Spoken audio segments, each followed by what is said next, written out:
আপনি কি একজন বাঙালি? আপনি কি একজন মানুষ যে বাংলাদেশ থেকে বিলং করে? তবে এই ভিডিওটা আপনাকে আজ নতুনভাবে নিজের পরিচয় নিয়ে ভাবাবে, নিজেকে জানতে আরেকবার শেখাবে।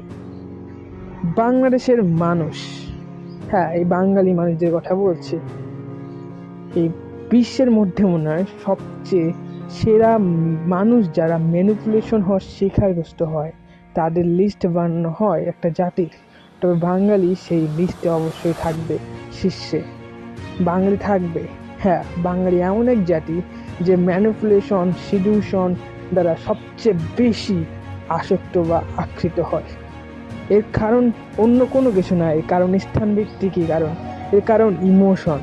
বাংলাদেশের মানুষরা সবচেয়ে বেশি ইমোশনাল প্রবণ পুরো বিশ্বের মধ্যে আমার কাছে মনে হয়। কারণ আমি যতদূর অন্য জাতি সত্তারে দেখব, তাদের মধ্যে বাঙালি মানুষরাই সবচেয়ে বেশি ইমোশনাল প্রবণ হয়, এটা আর বলার সাপেক্ষ রাখে না। প্রত্যেকটি বাঙালি মানুষই ইমোশনাল প্রবণ, আর এই কারণেই তো সারা দেশে বাংলাদেশের একটি নাম রয়েছে, সেটা হচ্ছে হসপিটালাইজড, মানে সবচেয়ে বেশি সেবাদানকারী মানুষ।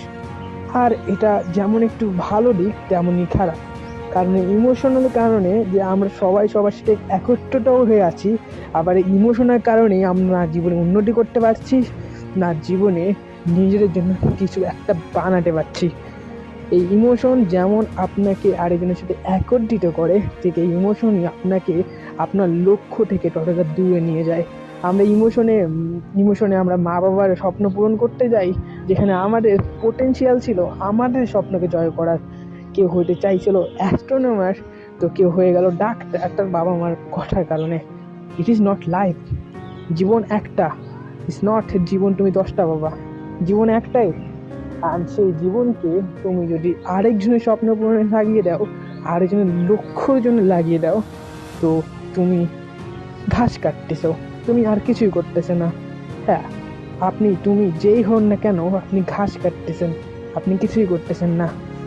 শুধু ঘাস কাটা ছাড়া এখানে কিছুই হচ্ছে না। লক্ষ্য আপনার, জীবন আপনার, তবে আপনাকেই ভাবতে হবে। পৃথিবীর মধ্যে বড় মহান নেতাও যদি বলে আপনাকে এটা হতে হবে, এটার পরিবর্তে যদি সেখানে আপনার কোনো ইন্টারেস্ট না থাকে, যদি আপনি সেখানে আপনার গোলকেই বেশি বলে মনে করেন বা তার ইমোশনে গিয়ে তার কথা ভেবে আপনি নিজের পথ পরিবর্তন করেন, তো আপনি হবেন সবচেয়ে বোকা।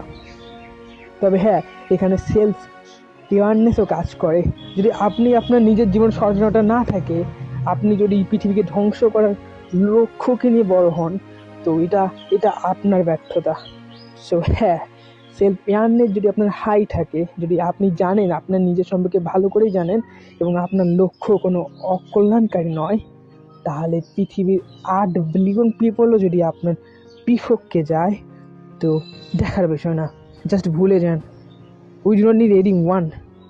আমাদের যারা লক্ষ্যকে দৌড়ায় লক্ষ্যের পেছনে, তাদেরকে এইসব জিনিস ভয় দেখায় না। আমরা আমাদের লক্ষ্যের দিকে যাব আর লক্ষ্যকে হাসিল করব। পৃথিবীর যত বড় শক্তি আসুক না কেন, আমাদের ওয়ালের সামনে আমরা তাদেরকে ভেঙে দুষ দেব।